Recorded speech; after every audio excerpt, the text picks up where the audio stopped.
இப்போ நம்ம என்ன பார்க்க போறோம்னா இந்த நியூ வஃப் லா பத்தி, வஃப் ப்ராப்பர்ட்டி பத்தி சுப்ரீம் கோர்ட்டுக்குள்ள நடந்த டிஸ்கஷன்ஸ் என்ன, அங்க லாயர்ஸ் வந்து என்ன டிஸ்கஷன் பேசினாங்க, ஜட்ஜ் என்ன பாயிண்ட் சொன்னாங்க, அவங்களோட இன்டர்பிரேஷன் தெரிஞ்சுக்க போறோம். ஸோ கோர்ட்டுக்குள்ள நடந்த விஷயத்த பேச போறோம். ஸோ சுப்ரீம் கோர்ட்டுக்குள்ள ஜட்ஜஸ் என்ன டிஸ்கஸ் பண்ணாங்க அதெல்லாம் பார்க்கறதுக்கு முன்னாடி நம்ம எல்லாருக்கும் தெரிஞ்ச ஒரு 3 பேசிக் பாயிண்ட்ஸ். ஒரு நார்மல் லேண்டு எப்போ வஃபா மாறுது? இந்த லேண்டு டொனேஷனா கொடுக்கப்பட்டது, கிஃப்டா கொடுக்கப்பட்டது யாருக்கு? முஸ்லீம் கம்யூனிட்டிக்கு. இதுக்காக அவங்களுடைய வெல்ஃபேருக்காக. வெல்ஃபேர்னு அர்த்தம் ஸ்கூலும் கட்டலாம், ப்ரேவும் பண்ணலாம், இல்ல அந்த மக்களை அடக்கம் பண்றதுக்கான ஒரு பரியல் கிரவுண்டா இருக்கலாம். எப்படி பார்த்தாலும் ஒரு முஸ்லீம் கம்யூனிட்டி மக்களுக்கான வெல்ஃபேருக்காக முஸ்லீம் பீப்புள் பல தலைமுறைகளாக, ஈவன் பிரிட்டிஷ் பீப்புள் உள்ள வரதுக்கு முன்னாடியே, ரொம்ப காலத்துக்கு முன்னாடியே தன்னோட முஸ்லீம் கம்யூனிட்டிக்கு டொனேஷனா கொடுத்த லேண்டு பேர் தான் வஃப். நமக்கு தெரியும் வெல்ஃபேருக்காக கொடுக்கப்பட்டதா. ஸோ ஃபர்ஸ்ட் பாயிண்ட் என்னது? இதுக்கப்புறம் இது பிரைவேட் ப்ராப்பர்ட்டி கிடையாது, இது ஒரு கம்யூனிட்டியோட property. First point. So India முழுக்க ஒரு 8 லட்சம் வஃப் ப்ராப்பர்ட்டி இருக்கு. ஒரு எய்ம் என்ன?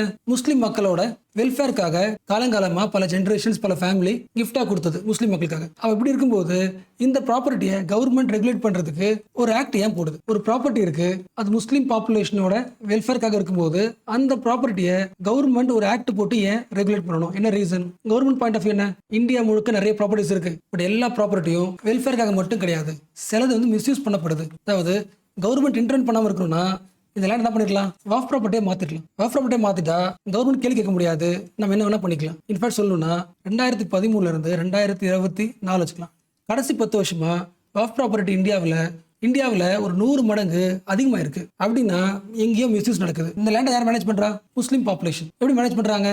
அந்தந்த லேண்டுக்கான யார் இருப்பா? ஒரு போர்டு இருக்கும், ஒரு குழு இருக்கும், வஃப் போர்டு. ஸோ அந்த முஸ்லீம் மெம்பர்ஸே ஒரு போர்டு மாதிரி உருவாக்கி என்ன பண்றாங்க? மேனேஜ் பண்றாங்க. அப்போ இந்த போர்டு சரியா இருந்துச்சுன்னா இந்த வஃப் ப்ராப்பர்ட்டி பண்ண மாட்டாங்க, மிஸ்யூஸ் பண்ண மாட்டாங்க. அப்போ இந்தியா முழுக்க நிறைய வஃப் ப்ராப்பர்ட்டி மிஸ்யூஸ் பண்ணப்படுதுன்னா அதுக்கு என்ன காரணம்? வஃப் போர்டு வந்து எஃபிஷியண்டாக ஒர்க் பண்ணல. இதுக்கப்புறம் இந்த போர்டில் நிறைய கவர்மெண்ட் ஆஃபீஸர்ஸ் உள்ளே இருக்கணும், விச் மீன்ஸ் நான் முஸ்லிம்ஸ் உள்ளே இருக்கலாம். அப்போ என்ன ஆகும்? ஏன்னா எஃபிஷியண்டாக இந்த வஃப் ப்ராப்பர்ட்டி மேனேஜ் பண்ண முடியும். எதெல்லாம் தப்பாக இருக்கோ, மிஸ்யூஸ் பண்ணுறாங்களோ அந்த ப்ராப்பர்ட்டியை ஃப்ரீஸ் பண்ணிடலாம், ஸ்டேட்டஸ் ரிமூவ் பண்ணிடலாம். ஈவன் அது ஹாஸ்பிட்டலாக இருந்தாலும் சரி, பாடசாலையாக இருந்தாலும் சரி, அதோட ஸ்டேட்டஸை ரிமூவ் பண்ணிடலாம். ஸோ வஃப் அமெண்ட்மெண்ட் ஆக்ட் 2025 இது மக்களுக்கு பிடிக்குமா? முஸ்லீம் பாப்புலேஷனுக்கு. வஃப் போர்டுக்கு பிடிக்குமா? பிடிக்காது. என்ன பண்றாங்க? சுப்ரீம் கோர்ட்ல கேஸ் போடுறாங்க. அப்ப அந்த கேஸ்க்குள்ள சுப்ரீம் கோர்ட்டுக்குள்ள நடந்த டிஸ்கஷன், பெட்டிஷனர்ஸ் என்ன சொல்றாங்க, சுப்ரீம் கோர்ட் என்ன சொல்லுது, அந்த டிஸ்கஷனை பார்க்கலாம். ஸோ சுப்ரீம் கோர்ட்ல நடந்த சில முக்கியமான ஐடியாஸ் டிஸ்கஷனை பார்க்கலாம். அது ஃபர்ஸ்ட் முக்கியமான பாயிண்ட். சரி, கவர்மெண்ட் நினைச்சா ஒரு இண்டிவிஜுவலோட ப்ராப்பர்ட்டி கூட தூக்க முடியும், அதாவது ஒரு பிரைவேட் ப்ராப்பர்ட்டியை தூக்க முடியும், வாங்கிக்க முடியும். பட் இந்த ப்ராப்பர்ட்டி அப்படி வராது. இண்டிவிஜுவல் ப்ராப்பர்ட்டி கிடையாது. இது யாரோட property?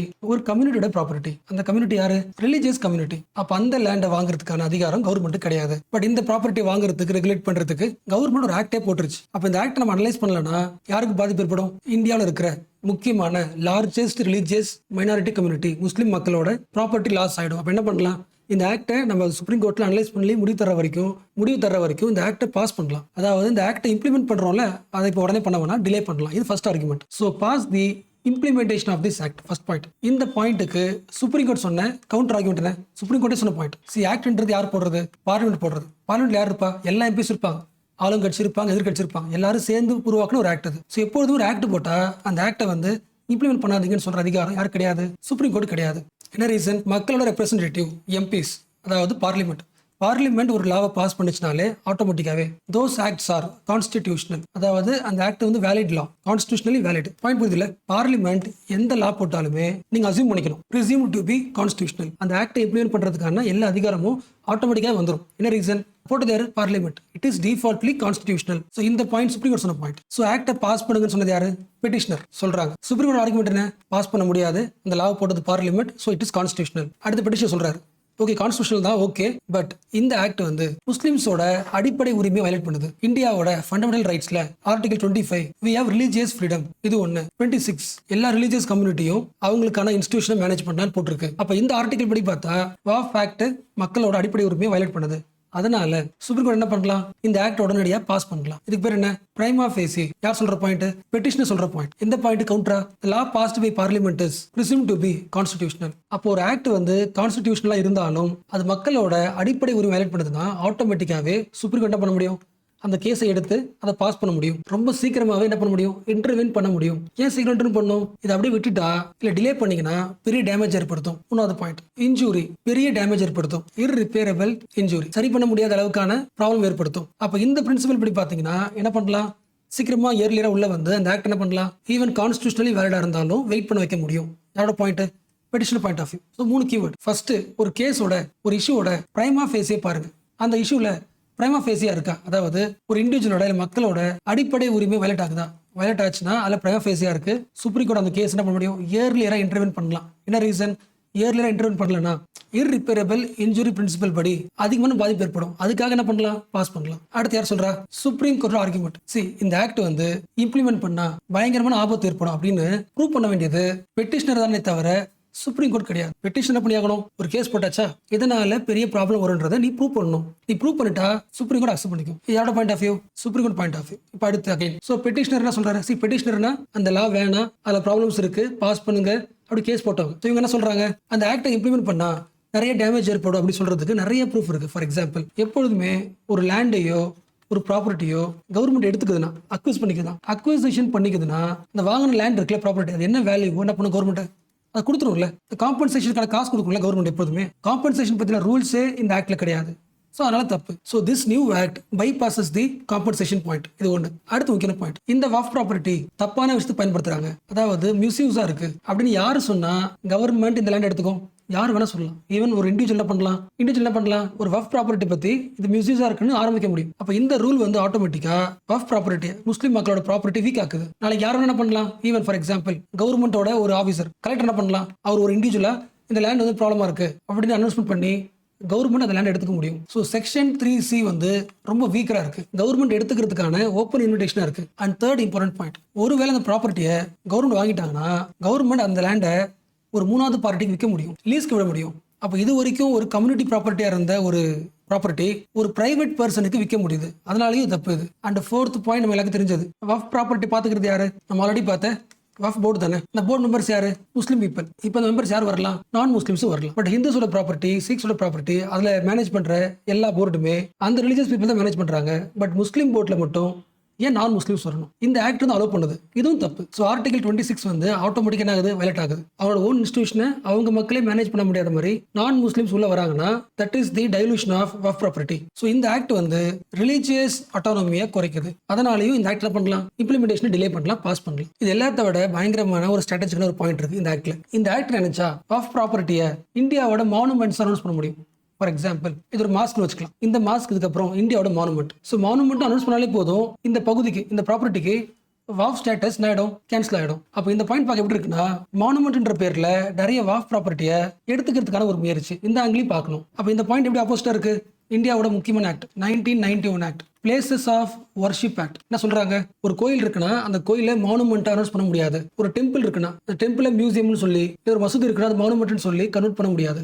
All the religious places will retain their own character. அப்ப இந்த ரூலுக்கும் இப்போ உருவாக்கின வஃப் ஆக்டுக்கு என்ன இருக்கு, ஒரு கான்ஃபிளிக்ட் இருக்கு. அதனாலயும் இந்த ஆக்ட் என்ன பண்ணணும், பாஸ் பண்ணணும். ஒருவேளை இந்த ப்ராப்பர்ட்டி வந்து என்னோடது, நான் சரியா தான் பயன்படுத்திட்டு இருக்கேன், அதாவது முஸ்லீம் மக்களோட வெல்ஃபேருக்கு தான் பயன்படுத்திட்டு இருக்கேன். ஒருவேளை கவர்மெண்ட் தெரியாம என் ப்ராப்பர்ட்டியை வாங்கிட்டாங்க, அக்விசிஷன் பண்ணிட்டாங்க, இப்போ நான் கேஸ் பண்ணணும்னா இது ஏன் லேண்டுன்னு கேஸ் பண்ணணும்ல. கேஸ் போடுறதுக்கு இந்த பேப்பர் வேணும்ல. நம்ம ஒரு லேண்ட் வாங்கினா வாங்குவோம், பத்திரம் வாங்குவோம்ல. பட் இந்தியாவில் இருக்கிற 8 லட்சம் வாஃப் ப்ராப்பர்ட்டிஸ், இந்தியா முழுக்க ஒரு 8 லட்சம் வாஃப் ப்ராப்பர்ட்டிஸ் இருக்கு. எல்லா ப்ராப்பர்ட்டிஸ்க்குமே பத்திரம் கிடையாது. என்ன ரீசன், இந்த பத்திரப்பதிவுல எப்போ வந்துச்சு, பிரிட்டிஷ் உள்ள வந்ததுக்கு அப்புறம் தான் இந்த பத்திரப்பதிவு ரெஜிஸ்ட்ரேஷன்லாம் வந்துச்சு. பட் இவங்களுக்கு முன்னாடியே, பிரிட்டிஷ் வரதுக்குலாம் முன்னாடியே இந்தியா முழுக்க 8 லட்சம் வாஃப் ப்ராப்பர்ட்டி இருக்கு. அப்ப நிறைய ப்ராப்பர்ட்டி ரெஜிஸ்ட்ரேஷன் பண்ணாமலே இருக்கு, காலங்காலமா டிரான்ஸ்ஃபர் ஆகிட்டு இருக்க தவிர பேப்பர் கிடையாது. பேப்பர் இல்லாத போது என் லேண்டை கவர்மெண்ட் தூக்கிச்சுன்னா நான் எப்படி வந்து ஃபைல் பண்றது கேஸ். ஸோ இவ்வளோ கான்ஃபிளிக்ட் இந்த லால இருக்கு. லாஜிக் புரியுதா, இந்த வாஃப் ப்ராப்பர்ட்டி அன்ரெஜிஸ்டர்டா இருக்கு, அதனால தப்பான இடம், கவர்மெண்ட் நாங்கள் என்ன பண்ணிக்கிறோம் எடுத்துக்கிறோம், சில பேர் எடுத்துக்கலாம். பட் அந்த லேண்ட் என்னவா இருக்கலாம், எங்க வில்லேஜோட கிரேவ் யார்டா இருக்கலாம், இல்ல அந்த ஊர் மக்களோட 200 வருஷமா ஒரு சின்ன தர்காவா இருக்கலாம். அப்ப 2025 ஆக்ட் என்ன பண்ணுது, ரெஜிஸ்டர் பண்ணாத வாஃப் ப்ராப்பர்ட்டியை கவர்மெண்ட் எடுத்துட்டாலும் கேஸ் போறதுக்கு சான்ஸ் கிடையாது. இவ்வளவு வீக்னஸ் இருக்கு. அண்ட் இன்னொரு முக்கியமான பாயிண்ட், கவர்மெண்ட் என்ன சொல்றாங்கன்னா, இருந்து 2024 கடைசி 10 வருஷத்துல இந்தியாவில் ஃபர்ஸ்ட் பார்த்தோம்ல 8 லட்சம் வாஃப் ப்ராப்பர்ட்டி, அந்த ப்ராப்பர்ட்டி நம்பர் வந்து 116% அதிகமாக இருக்கு. இப்போ நிறைய லேண்ட் வந்து வாஃப் ப்ராப்பர்ட்டி பேர்ல நிறைய உருவாயிட்டே இருக்கு. அப்படின்னா ஏதோ மிஸ்யூஸ் நடக்குது கவர்மெண்ட் சொல்றாங்க, அப்படி கிடையாது. நம்பர் அதிகமாகிறதுனால நீங்க இப்படி யோசிக்கலாம், நிறைய ப்ராப்பர்ட்டி ரெஜிஸ்டர் செய்யப்பட்டிருக்கலாம், அதனால டேட்டா பார்க்க எப்படி இருக்கும், அதிகமாக இருக்கும். அப்போ டேட்டா அதிகமாக இருக்கிறதுனால லேண்ட் கிராபிங்னு எடுத்துக்க முடியாது. அப்போ இவ்வளோ வீக்னஸ் கொண்ட பிராக்ட் என்ன பண்ணுது, முஸ்லீம் மக்களோட கம்யூனிட்டி ப்ராப்பர்ட்டியை ஈஸியா எடுத்துக்கிறது நிறைய பாயிண்ட்ஸ்ல இருக்கு. This is the violation of article 25.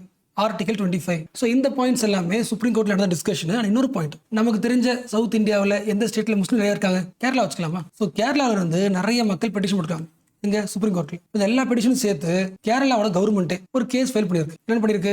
Waqf act வந்து 2025 ஆக்ட் வந்து கான்ஸ்டிடியூஷனல் வேலிட் கிடையாது. அப்ப இது வரைக்கும் இந்த வக்ஃப் ஆக்ட் எதிர்த்து வக்ஃப் போர்டு இருக்காங்களே, ஆர்கனைஸ் பண்ணாங்களே, மேனேஜ் பண்றாங்களே, அந்த வக்ஃப் போர்டு தான் என்ன பண்ணிருக்கோம்? கேஸ் போட்டிருக்கோம். இல்லை இண்டிவிஜுவல்ஸ் என்ன பண்ணிருப்பாங்க? அவங்க லேண்டை சேஃப்கார்ட் பண்ணிக்கிறதுக்கு கேஸ் போட்டிருப்பாங்க. பட் இப்போ ஒரு ஸ்டேட் கவர்மெண்ட்டே அந்த கேஸை போடும்போது இது என்ன மாறிடுது? இந்த இஷ்யூ ஃபெடரல் இஷ்யூவா மாறிடுது. அதாவது எங்க ஸ்டேட்ல இருக்கிற குறிப்பிட்ட மக்களுக்கு சென்ட்ரல் கவர்மெண்ட் போட்ட ஒரு லா வந்து ஒர்க் அவுட் ஆக மாட்டேங்குது, ப்ராப்ளமா இருக்கு. இது ஒரு ஃபெடரல் இஷ்யூ மாறிடுச்சு. Waqf act is become the federal issue. It is no longer a communal problem, it is a constitutional problem. அப்போ இதுக்கப்புறம் சுப்ரீம் கோர்ட் இந்த இஷ்யூ அனலைஸ் பண்ணும்போது மைனாரிட்டி இஷ்யூவா மட்டும் அனலைஸ் பண்ணக்கூடாது, சென்டர் ஸ்டேட் டைனமிக்ஸாகவும் இதை அனலைஸ் பண்ணணும். அண்ட் இது கூடவே கேரளா கவர்மெண்ட் சொன்ன சில பாயிண்ட்ஸ். ஜென்ரலாகவே நாங்கள் ஒரு ஃபேமிலி, நாங்கள் வந்து முஸ்லீம் மக்களோட வெல்ஃபேருக்காக லேண்டை கொடுத்தாச்சு, ப்ராப்பர்ட்டி கொடுத்தாச்சு. ஒரு தடவை கொடுத்துட்டா it is irreversible, it cannot be reversed. அதாவது ஒரு ப்ராப்பர்ட்டியை வக்ஃப் ப்ராப்பர்ட்டி சொல்லிட்டா முஸ்லீம் விதிப்படி அதை மறுபடியும் ரிவர்ஸ் பண்ண முடியாது. அப்படி இருக்கும்போது இந்த நியூ என்ன பண்ணுது? அதெல்லாம் மாத்துது. இது first point. Government point of என்ன?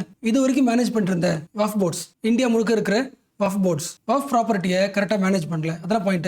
பட் கேரளாவில் இருக்கிற வக்ஃப் போர்டுக்கு வந்து ஒரு பெரிய பேர் இருந்திருக்கு. It is the most efficient waqf boards in India. But நீ கேரளாவுக்கு வந்து வக்ஃப் போர்டோட எஃபிஷியன்சி எதுவுமே அனலைஸ் பண்ணாம நீங்க ஒரு ஆக்டை உருவாக்கிருக்கீங்கன்னா இட் இஸ் இன்எஃபிஷியன்ட் ஆக்ட். யோசிக்க முடியுதா? அதாவது இந்த ஆக்ட் என்ன பண்ணலன்னா, எங்க ஊர்லயே ஒரு போர்டு இருக்கு, அந்த போர்டோட பவர் மாத்த போறீங்க, அதுக்குள்ள வந்து நானும் இந்த சொல்ல போறாங்க அப்படின்னா நீங்க ஸ்டேட்டை கேட்டிருக்கணும்ல. அப்ப this act lacks the consultative federalism. இந்த ஆங்கிளையும் பாருங்க. ஸோ இது எல்லாமே லிஸ்ட் ஆஃப் பாயிண்ட்ஸ். 2025ஓட வக்ஃப் ஆக்ட் ஏன் ப்ராப்ளம் சொன்னா இந்த எல்லா பாயிண்ட்ஸும் லிஸ்ட் பண்ண முடியும்.